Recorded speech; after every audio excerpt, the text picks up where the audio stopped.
Une menace interplanétaire, une organisation top secrète, un gouvernement dans le gouvernement. Pour certains experts, il ne fait aucun doute que les États-Unis sont entrés en contact avec les extraterrestres. Il existerait, selon eux, une organisation agissant dans l'ombre. Un groupe œuvrant sans même que les plus hautes sphères du gouvernement en aient connaissance. Ce groupe aurait le contrôle absolu sur toutes les informations liées aux ovnis. Et si cette organisation constituait elle-même une menace pour l'avenir de l'humanité? Ensemble, levons un coin du voile sur l'organisation la plus secrète qui soit au monde. Son nom, le Majestic 12. Vous regardez Alien Files. La machine est en marche. Des dossiers restés confidentiels pendant des décennies et décrivant des manifestations extraterrestres ont été rendus publics. Nous allons révéler le contenu de ces documents et découvrir ce que le gouvernement américain voulait cacher. C'est à suivre dans Alien Files, l'émission qui perce les plus grands secrets de la planète Terre. Le golfe de Solway, à la frontière de l'Angleterre et de l'Écosse, le 23 mai 1964. Lors d'une promenade en famille, Jim Templeton prend une série de 3 photos de sa fille. Il développe ensuite lui-même ses clichés. Les 2 premiers sont parfaitement anodins. Mais sur le 3e, un étrange personnage est visible en arrière-plan. Il porte ce qui semble être un casque et une combinaison spatiale. Peu de temps après, Jim Templeton reçoit la visite de 2 hommes vêtus de costumes noirs identiques.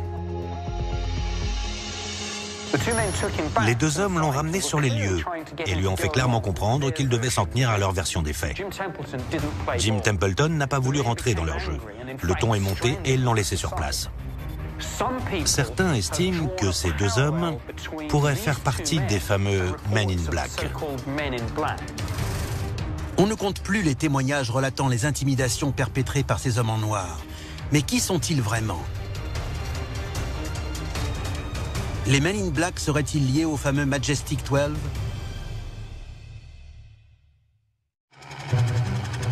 Leur apparition est certainement liée aux 2 plus célèbres affaires d'OVNI de l'histoire américaine. Dossier déclassifié, la bataille de Los Angeles. Le 24 février 1942, la Navy américaine est en alerte maximale et scrute toute activité militaire japonaise dans le Pacifique. Peu après 3 heures du matin, les sirènes retentissent. Un objet non identifié a été repéré dans le ciel, s'approchant de la plage de Santa Monica. La DCA ouvre le feu. Entre 12 000 et 14 000 obus sont tirés, certains touchant directement l'objet. Mais il continue à flotter dans les airs. Selon la version officielle du gouvernement, il s'agissait d'une fausse alerte. Mais les journaux publient les images de l'objet. Le grand public exige des explications. La Navy déclare alors que l'objet était un ballon-sonde météo. Mais à Washington, une toute autre version des faits est envisagée. George Marshall, le secrétaire d'État, annonce au président Roosevelt qu'il s'agissait d'un ovni et qu'il n'était pas isolé. Un second aéronef aurait été abattu, puis récupéré par les gardes-côtes. Un appareil d'origine interplanétaire probable. George Marshall recommande qu'une unité de renseignement spéciale soit créée pour enquêter. L'unité des phénomènes interplanétaires, ou IPU, est immédiatement fondée. Leurs investigations permettent d'établir que les États-Unis sont sans défense face à une attaque extraterrestre. La capture d'un ovni aurait-elle permis à l'Amérique d'améliorer ses aptitudes défensives? Certains le pensent. En étudiant la technologie extraterrestre, nous pouvons apprendre comment les vaincre. Mais cela permettrait également de donner à l'armée américaine une avancée technologique lui permettant d'asseoir sa suprématie. Pendant quelques années, la rumeur que les autorités américaines étudient en secret un ovni circule. Jusqu'à ce qu'un nouvel événement vienne conforter cette hypothèse. Dossier déclassifié, l'affaire Roswell. Roswell, Nouveau-Mexique, 1947.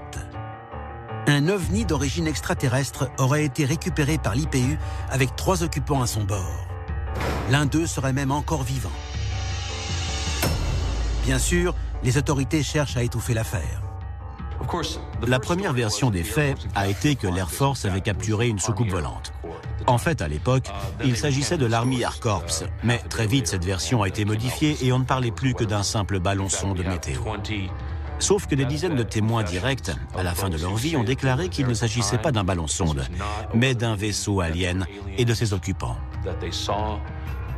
L'unité des phénomènes interplanétaires verrouille le site et récupère tous les fragments de l'aéronef ainsi que ses occupants. Mais pour beaucoup de spécialistes, il existe des preuves qu'il y a eu contact avec des extraterrestres, et ce bien plus souvent qu'on ne l'imagine. Il est temps de passer à l'action. Le 24 septembre 1947, le président Truman aurait signé un arrêté entérinant la création de l'organisation la plus secrète d'Amérique, le Majestic 12.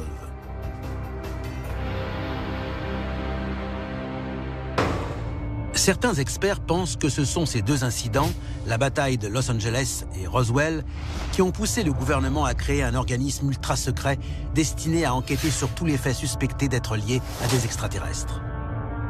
Ainsi serait né le MAGIC, pour Military Assessment Joint Intelligence Committee, un groupe formé par des militaires et des scientifiques.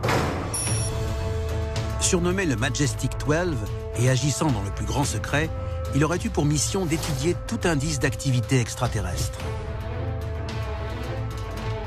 Mais qui étaient ces membres ? Si la grande majorité des gens considéraient les ovnis comme des objets étranges et inquiétants, ou comme de la pure fiction, il existait au gouvernement américain des individus connaissant toute la vérité sur ces phénomènes.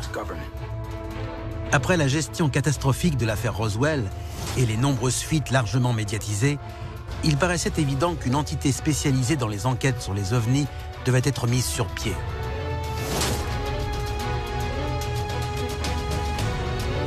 C'est James Forrestal en personne, alors tout Premier ministre américain de la Défense, qui est choisi pour créer cet organisme. Mais il reste encore à trouver celui qui va se charger d'en diriger les travaux. James Forrestal va opter pour un ingénieur, un certain Vannevar Bush. Il est le conseiller scientifique du président et a joué un rôle prépondérant dans le projet Manhattan, la mise au point de la première bombe atomique. La mission prioritaire du Majestic 12 est de dissimuler les affaires liées aux apparitions d'ovnis. Tout porte à croire que l'organisation se trouvait à la base aérienne Wright-Patterson et que sa première opération avait pour nom de code le projet Sign. Dossier déclassifié, projet Sign. Il s'agissait d'envoyer des agents sur le terrain pour enquêter sur le nombre croissant de signalements d'ovnis aux États-Unis dans le but d'éviter qu'ils soient connus du grand public. Le 24 juin 1947, Kenneth Arnold, un pilote, repère plusieurs disques volants en formation à une vitesse incroyable près du Mount Rainier dans l'État de Washington. Plusieurs autres témoins corroborent l'incident. L'affaire est relayée par la presse américaine et canadienne. C'est la première fois qu'il est fait mention du terme soucoupe volante. La publication du témoignage de Kenneth Arnold sidère les membres du Majestic 12. Comment ont-ils pu laisser la presse s'emparer d'une telle histoire ? Malgré le secret quasi absolu recouvrant les affaires d'OVNI, les témoignages se multiplient. À la fin des années 40, le développement nucléaire n'en est qu'à ses balbutiements. Mais certains ufologues pensent qu'il est au cœur du problème.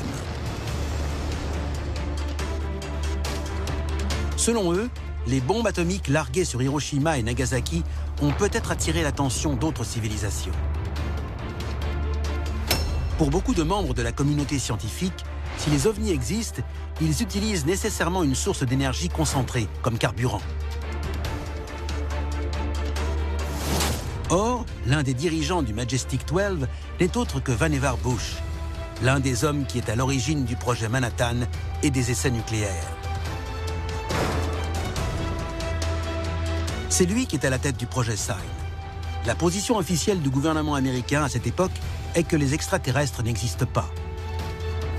Mais les nombreuses fuites dans les médias entraînent un clivage au sein du Majestic 12. Il y a d'un côté ceux qui pensent que le grand public devrait être informé, et de l'autre ceux qui estiment qu'il faut à tout prix garder le secret.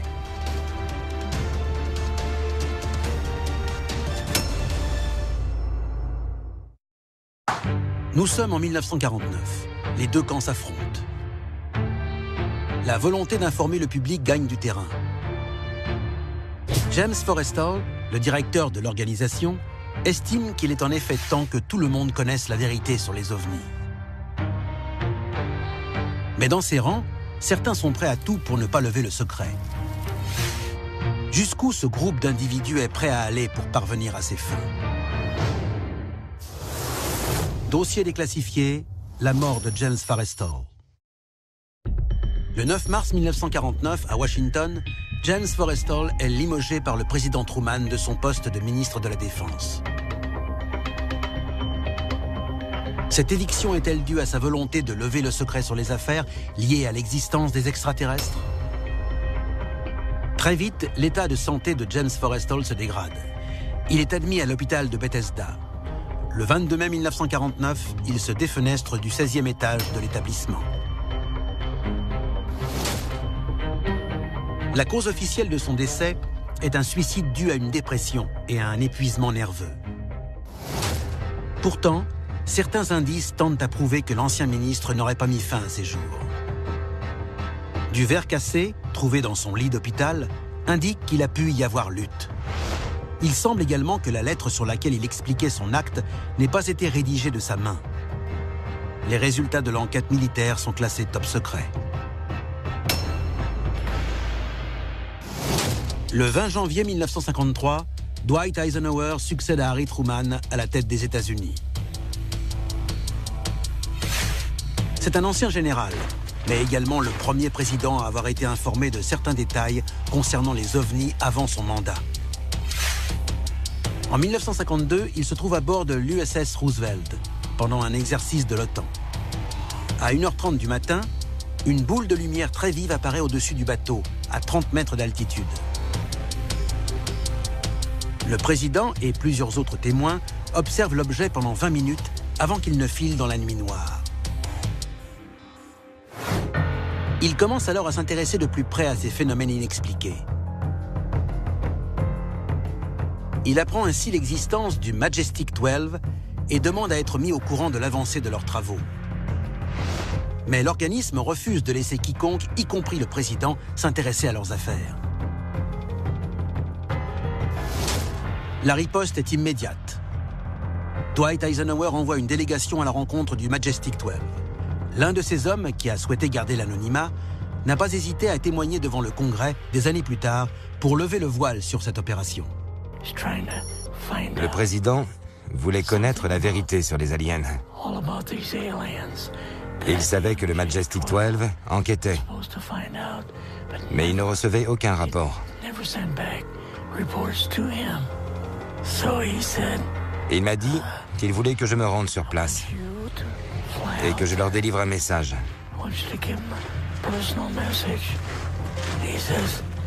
Il m'a demandé de leur dire très clairement qu'ils devaient rendre des comptes à Washington dans les plus brefs délais. En cas de refus, il allait ordonner aux soldats en poste au Colorado de prendre le contrôle de la base et de tout détruire, quelle que soit la nature des matériels conservés sur place.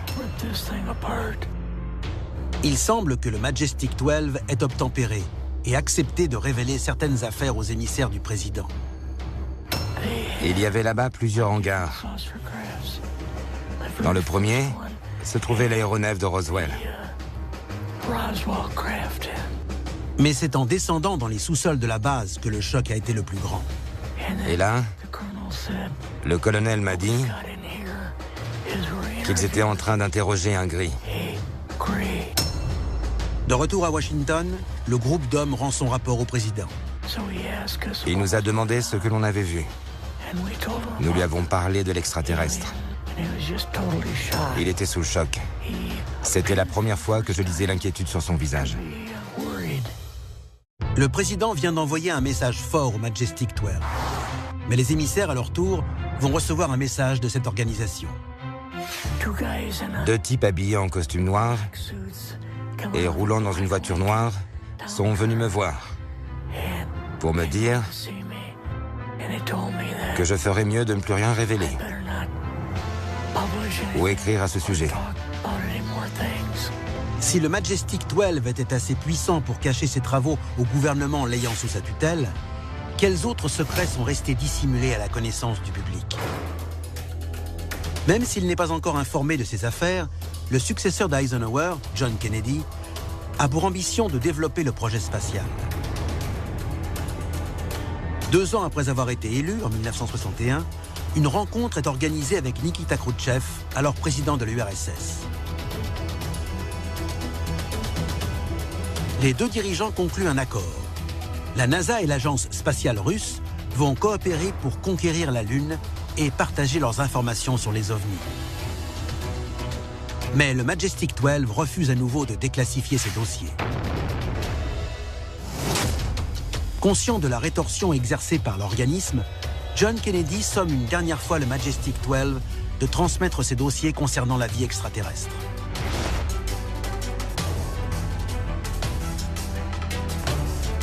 « 10 jours après la signature de ce traité avec la Russie, John Kennedy est assassiné. Le Majestic 12 serait-il impliqué dans la mort du président des États-Unis? Ont-ils cherché à lui cacher certaines informations? Nous ne le saurons peut-être jamais.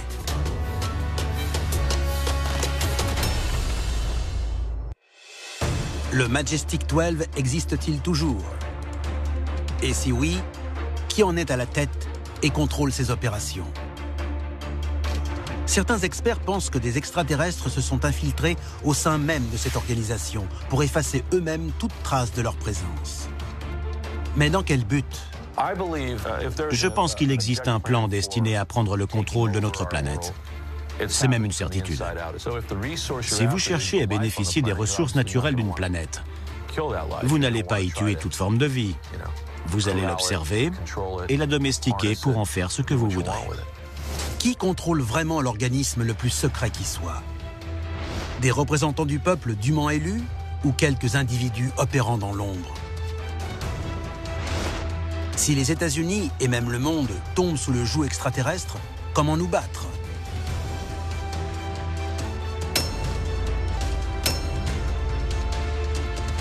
C'était Alien Files, l'émission qui perce les plus grands secrets de la planète Terre.